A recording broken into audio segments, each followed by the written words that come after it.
Саламатсыздар ма балалар? Бүгін сабағымызды бастаймыз. Үйге қандай тақырып берілген еді? Сауданың қолданылған үй жұмысына адамның құрып берген және өтіліп берген.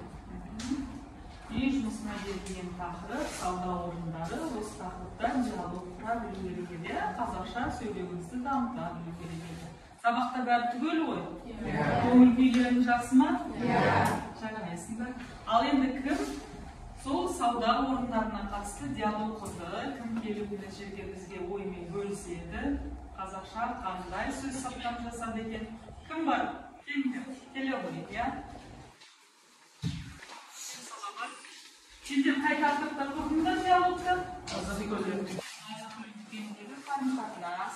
Жақсы, тыңдауға дайынбыз. Саламатсыздар. Өздерінен бар ма екен? Сөзге күріліш шекер керек еді. Иә, бізде барлық қазір түрі бар. Бағасы да тиімді, қымбат емес. Маған 2 нан, 2 килограмм күріш және 3 килограмм көк шекер бірінші. Бағасы қанша? Нан 100 теңге. Жарайсың еді? Беріңізші деп айтамыз. Беріңізші. Нан 100 теңге. Күріш 2 килограмм 400 теңге. Кемшекер 2 килограмм 400 теңге. Балығы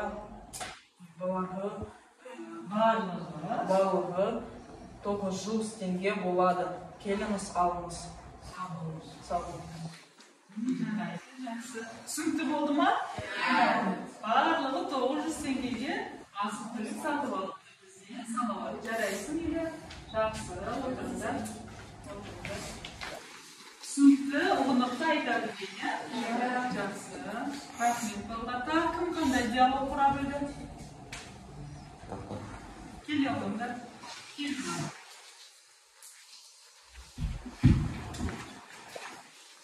Сендердікі қандай тақырып? Кітапхана, кітаптар, дүкені, кітаптар. Қарызда ертегі кітаптар бар ма? Біздің кітапханада түрлі кітаптар бар. Әдеби кітаптар, ертегі кітаптар, және де газеттер, журнал бар. Орыс алушы, тереңдігі өте қызықты кітаптар бар. Маған ертегі кітаптар бірінші. Мне маңыз өте қызық кітап. Бағасы 300 теңге. Сау болыңыз. Жақсы бұлар. Орыс тіліндегі кітаптарды, ертегілерді ұсынып жатыр екен. Болашақта қазақшаны жақсы білгеніміз соншалықты қазақ тілінде әдеби кітаптар оқуға сұраныс пайда болады екен бізде. Түсінікті болды ма диалог? Рахмет балалар, отыра қойыңдар. Келесі балалар біздің келесі жаңа тақырыбымыз осыдан сауда-саттық, қарым-қатынас төңірегіне қатысты. Мына суреттен қалай түсінді? Қандай сурет көріп тұрмыз? Сауда орны өте жақсы біздің тақырыбымызға сай. Және де сауда орнында бірге бір не істеп жатыр? Қандай екен тақырыбымыз? Қарым-қатынас, этикет. Ал енді сендер барлықтарын кітаптарыңды ашыңдар, тыңдалым. Мен сендерге мәтінді өзім оқып берейін. Апайлардың дауысы сендерге жағымдырақ шығар аудиоматериалдан гөрі, дұрыс па? Барлықтарын кітаптарыңды ашып, тыңдап отырыңдар. Сөзбе-сөз бақылап отырамыз. Сөздердің дұрыс оқылуына мән беріңдер. Айналадағы, бәріміз қараймыз. Айналаңыздағы адамдарға жағымды қарауға үйреніңіз. Сауда орындарына барғанда ашуланып сөйлемеңіз. Сатушыны және тауарды жамандамаңыз. Басқаның таңдауын сыйлаңыз. Қарым-қатынасқа түсіп отырған адам туралы жағымсыз нәрсе айтпаңыз. Адамдардың алдында өз қателігіңізді мойындаудан ұялмаңыз. Сатушыдан кешірім сұраңыз. Сонда ғана ол өзінің қателігін түсінеді. Өзіне деген сыйластықты сезінеді. Басқаны тыңдап үйренуіңіз қажет. Бұл қасиет сіздің әдепті және тәрбиелі екеніңізді көрсетеді. Өзгелердің әңгімесіне кедергі жасамауға, сөзін бөлмеуге, олармен ұрыспауға тырысыңыз. Сатушымен сұхбатты жайдары және сыйластықпен өткізген жөн. Ал енді бізге осы жерде қандай сөздер жаңа, таныс емес. Барлықтарың назар аударып көріңдерші, қандай сөздерді біз жазып алуымыз керек. 5 тірек сөздерді дәптерге жазып алыңдар. Өздеріңе қай сөздер сіздерге таныс емес, дәптеріңізге тез жазып аламыз. Келесі сабаққа не істеп келеміз? Бұл сөздерді жаттап келеміз, жатқа білеміз. Диалог құрғанда бұл сөздерді пайдаланамыз, өмірде қолдана білеміз. Қазақша сөйлегенде қолдана білеміз. Ол үшін бәрі дәптеріңізге жазып, жаттап аламыз. Бәрін жазу міндетті емес. Қай сөз сіздер үшін жаңа сөз? Жазып алыңдар.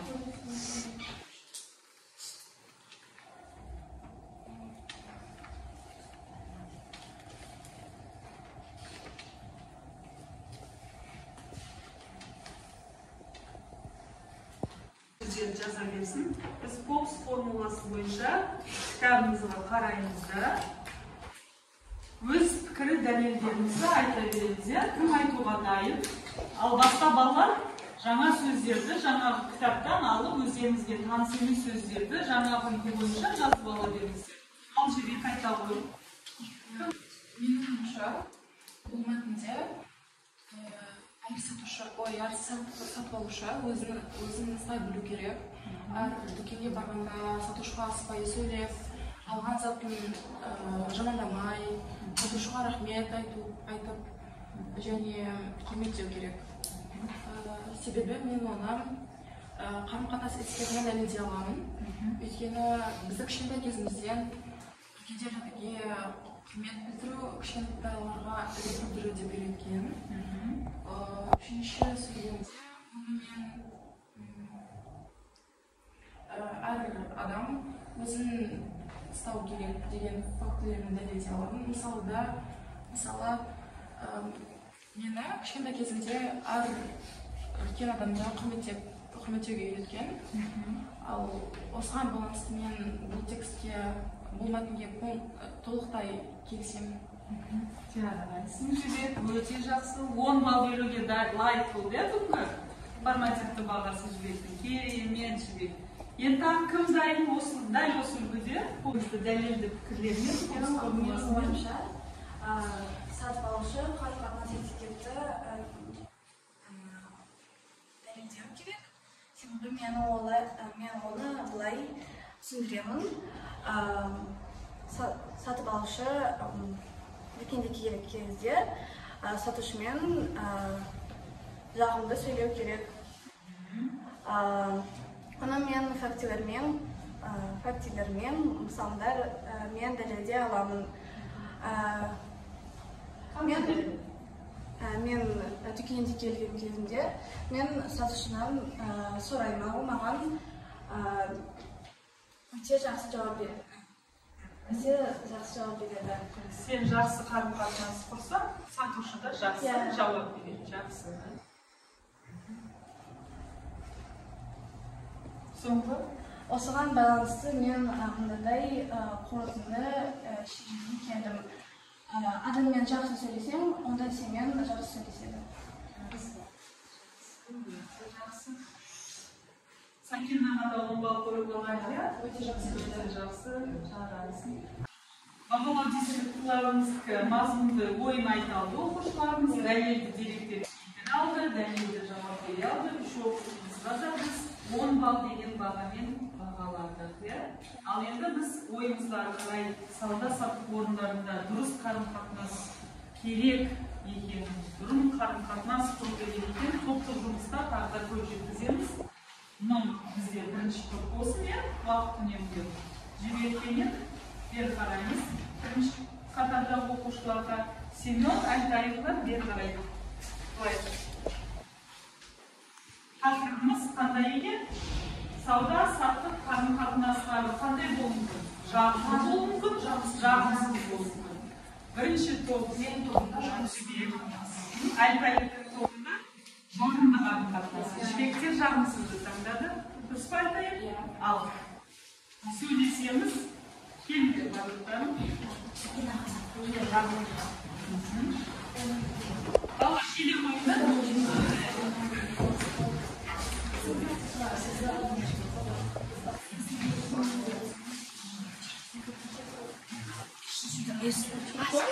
Жібек болады.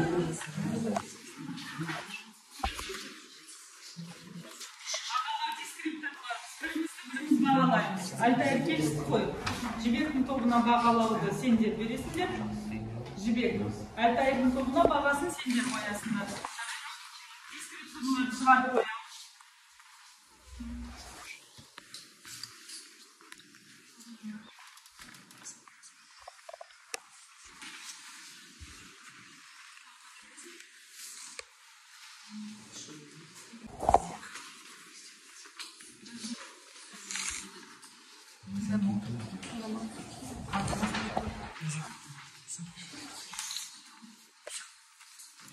Болдық па? Жарайсыңдар.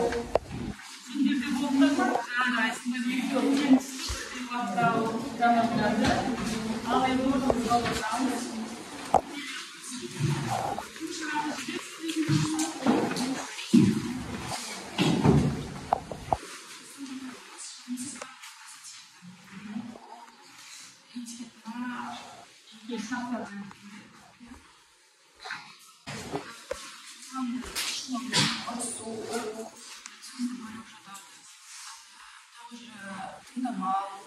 Kendilere hükümet көрсетпеу, сыйламау, адамдарға кедергі жасау, сыпайылық көрсетпеу және мазақ етпеу. Қарым-қатынас этикетіндегі жағымсыз қасиеттерді жібектің тобы ұтымды, түгелге дерлік бәрін жазып шығыпты. Осының бәрін түсінеміз, қандай қарым-қатынас екен. Қарым-қатынастағы жағымсыз қасиеттер екен. Келсеміз ба бірінші? Айтайықтың тобы?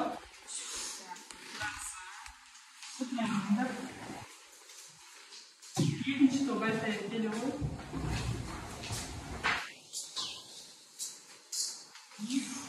Біздің жанында қарым-қатынас этикеті. Жанында қарым-қатынас этикетіне сыпайылық, ұрыспау, ізет көрсету, сыйластық және дос болу. Алғыс айту, жақсы сөйлеу, құрметтеу жатады. Келсеміз ба?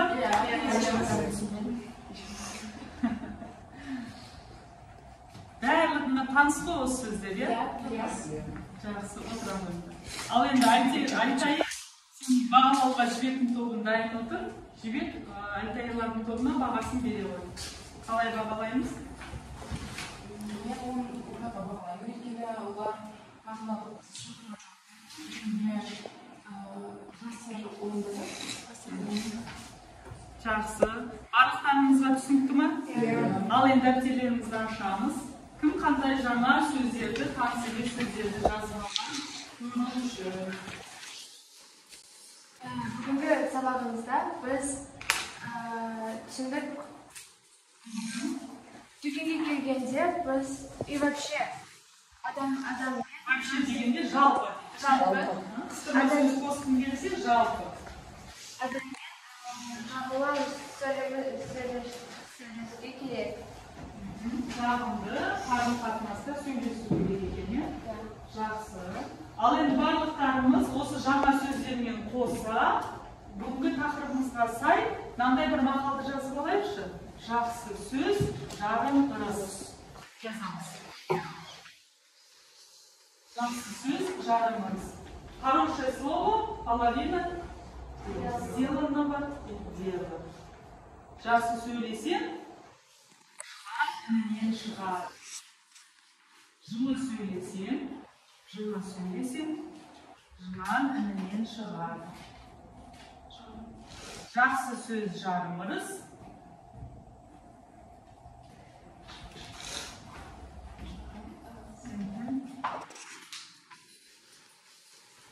Жақсы сөз жарым ырыс.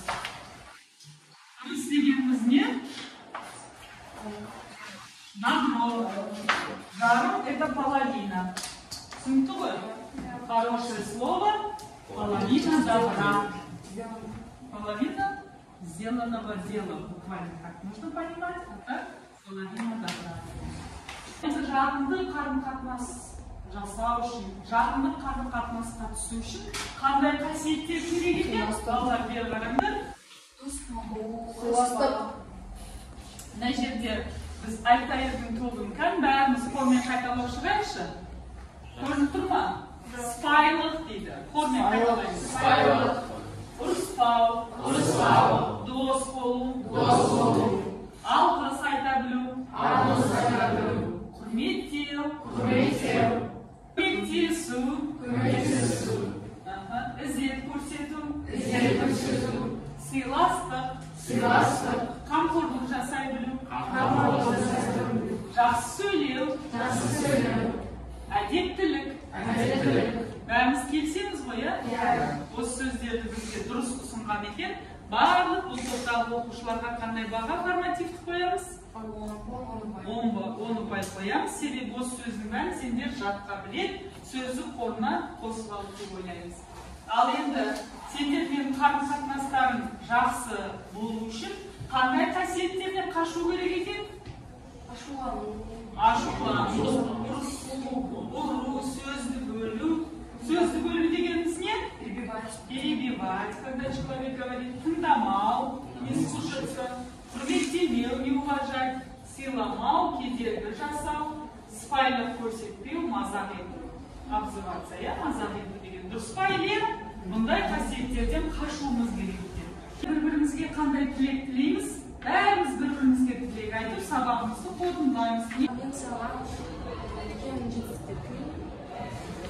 Мен саған зор бақыт тілеймін. Мен саған бақыт тілеймін.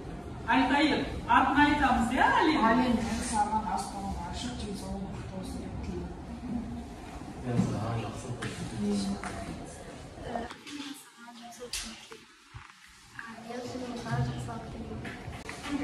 Мен саған іске сәт тілеймін.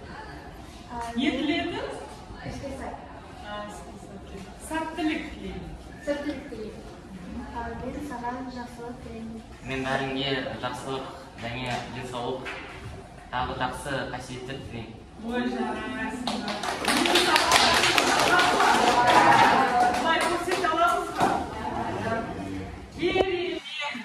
Сабақтан бәріміз бір-бірімізге деген тамаша, жағымды әсер, бір-бірімізге деген жақсы көңіл күй сыйлайтындай керемет сабақ болды дейміз.